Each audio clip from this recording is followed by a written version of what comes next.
আমরা এনডিএম সহ অন্যান্য বৃহৎ রাজনৈতিক দল যারা ছিলেন, বিএনপি, জামাতে ইসলাম, যে যার জায়গা থেকে যদি তাদের কর্মীরা, নেতারা না নেমে আসতেন, এই শেখ হাসিনার ফ্যাসিস্ট সরকারকে উৎখাত করা সম্ভব ছিল না। আজকে সকালবেলা একটা পোস্ট দেখছিলাম, হ্যাঁ, সো ওই পোস্টের মধ্যে লেখা ছিল যে বাংলাদেশ 2.0 যে স্পিরিটটা, তাতে প্রাইভেট ইউনিভার্সিটির স্টুডেন্টরা বাংলাদেশে চেঞ্জ দেখতে চায় এবং পাবলিক ইউনিভার্সিটির স্টুডেন্টরা ক্ষমতা চায়।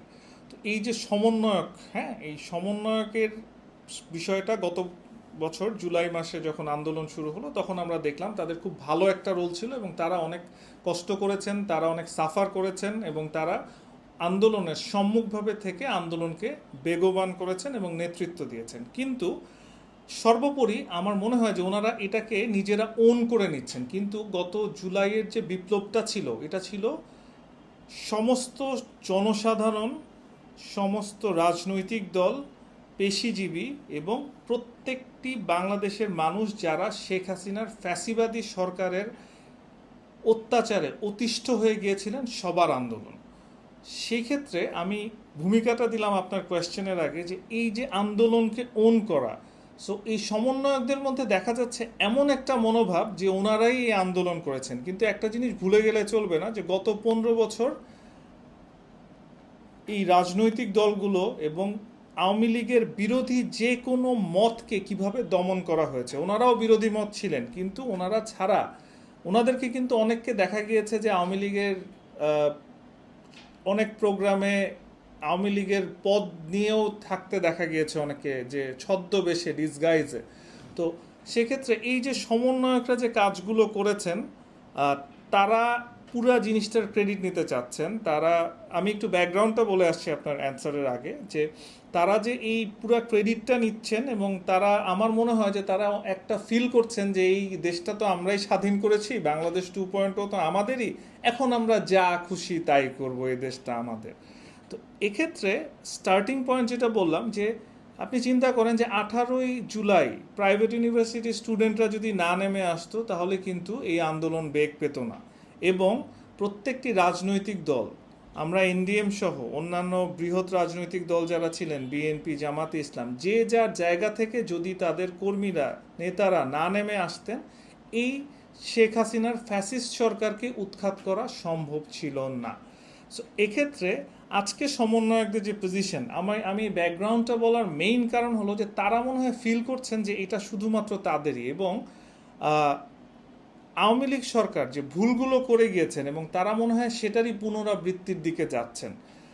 আমার মনে হয় যে এই ইন্টারিম গভর্নমেন্ট, আমাদের অনেক আশা ছিল যে প্রফেসর ইউনূস, ওনাকে আমরা খুবই শ্রদ্ধা করি, কিন্তু একটা টালতামাল অবস্থা, এবং আমরা কখনো দেখিনি যে সম্পূর্ণ কন্ট্রোল এই ইন্টারিম গভর্নমেন্টের হাতে আছে। আমরা দেখছি এক একজন উপদেষ্টা এক এক কথা বলছেন, দেখা যাচ্ছে আর্মি আর একটা ডিফারেন্ট কথা বলছে। রাজনৈতিক দলগুলোর সাথে যে পরিমাণ ঐক্য থাকা দরকার ছিল সেই পরিমাণ ঐক্য আজকে নাই। সো এক্ষেত্রে একটা দলকে বিশেষভাবে অনেক বেশি প্যাট্রোনাইজ করা হচ্ছে, অনেক বেশি সুযোগ সুবিধা দেওয়া হচ্ছে। সো সব কিছু মিলিয়ে আজকে সমন্বয়কদের, আপনি যে কোয়েশ্চেনটা করলেন যে সমন্বয়কদের আঙ্গুল ফুলে কলা গাছ হয়ে যাচ্ছে, এগুলোর কিন্তু কোনো সঠিক তদন্তও হচ্ছে না। এবং আমরা প্রতিনিয়ত বিভিন্ন সংবাদ মাধ্যমে দেখছি যে অনেক কিছুই হচ্ছে যেগুলো তদবির, টেন্ডারবাজি, এবং অনেক কিছু হচ্ছে যেগুলো আওয়ামী লীগ আমলের সাথে খুব একটা অমিল নাই। আওয়ামী লীগ আমলের সাথে যদি অমিল থাকে তাহলে সেটা হলো যে আওয়ামী লীগ যে ধরনের নৈরাজ্য করেছিল হয়তো ওই লেভেলে যাচ্ছে না, কিন্তু সেই পথে পা দিচ্ছে, হয়তো সেটা 10 বা 20% ওই দিকে চলে যাচ্ছে। এখনই কিন্তু সময় যে নিজেদের, আমরা কিন্তু আওয়ামী লীগের দম্ভ দেখেছি, আমরা দেখেছি যে ফ্যাসিস্ট আওয়ামী সরকার হয়তো তারা গত বছরের জুন মাসেও বা এই জুলাই মাসের আজকে কত তারিখ, আজকে মনে হয় 5 তারিখ, হ্যাঁ, সো এই 5 তারিখে গত বছর তারা চিন্তা করেন নাই যে তারা পাওয়ারে থাকবেন না। সো সিমিলারলি আমাদের কিন্তু বাংলাদেশ 2.0-তে সুযোগ ছিল যে দেশকে সামনে এগিয়ে নিয়ে যাওয়ার জন্য যে যে ভালো কাজ, হ্যাঁ, বাংলাদেশে করাপশন একদম হার্টের ভিতরে ঢুকে গেছে, এটা আপনি একদিনে বের করতে পারবেন না। কিন্তু আপনি যদি সেই জিনিসটা পাওয়ারে গিয়ে আবার আমি যে জন্য আন্দোলন করলাম সম্মুখভাবে থেকে সেটারই পুনরাবৃত্তি করি, তাহলে কিন্তু জিনিসটা আরও খারাপ হবে।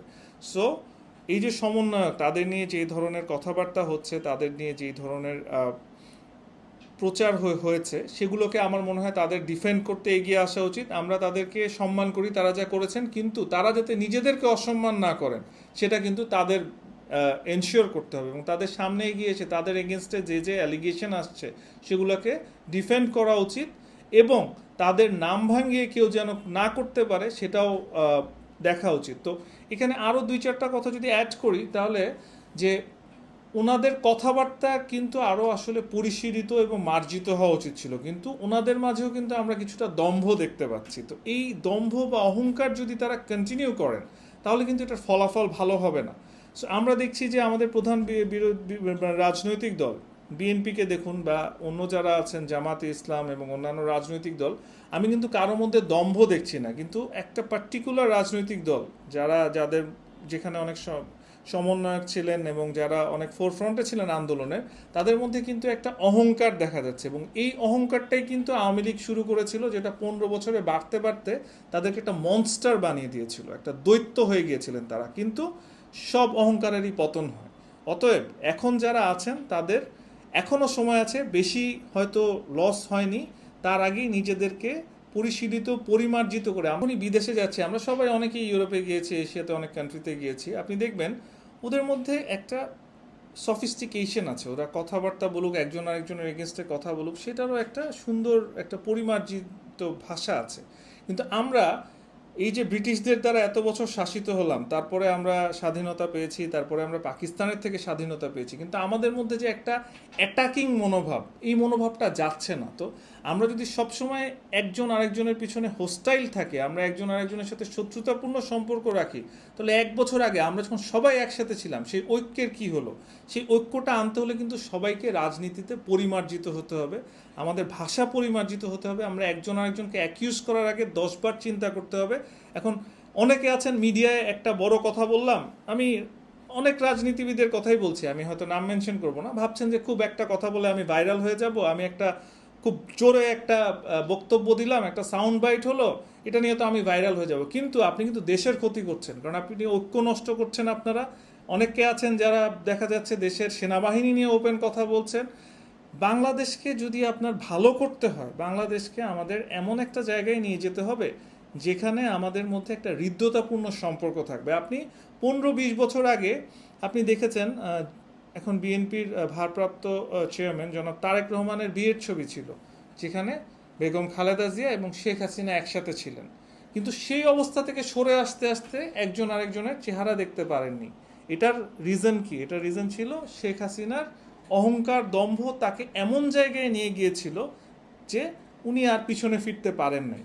তো এইটা থেকে আমরা কিন্তু শিক্ষা নিচ্ছি না। তো সর্বোপরি আপনার যে কোয়েশ্চেনটা ছিল যে সমন্বয়করা কি তাদের পজিশন থেকে কোনো এক্সট্রা বেনিফিটস নিচ্ছেন নাকি, বা অনেক বেশি কিছু করছেন নাকি, আমি কিন্তু আমার ভাষাটা খুব পরিমার্জিত রাখছি, কিন্তু আমার জায়গায় আরেকজন হলে হয়তো একটু মিডিয়ার ভাইরাল হওয়ার জন্য অনেক বেশি কথা বলতেন বা অনেক অ্যাটাকিং কথা বলতেন, কিন্তু আমি বলবো না, কারণ আমি চেঞ্জ দেখতে চাই। বাংলাদেশ 2.0 হোক, বাংলাদেশকে এগিয়ে নিয়ে যাওয়ার, এবং এটা অ্যাটাকিং না হোক, এটা একটা হৃদ্যতাপূর্ণ হোক। সো কেউ যদি কোনো ভুল করে থাকেন, তারা ভালোও করেছিলেন যেহেতু, সো তাদেরকে সুযোগ দেওয়া উচিত এবং তাদের নিজেদের আত্ম উপলব্ধি করা উচিত যে তারা যা ভুল করছেন সেটা যেন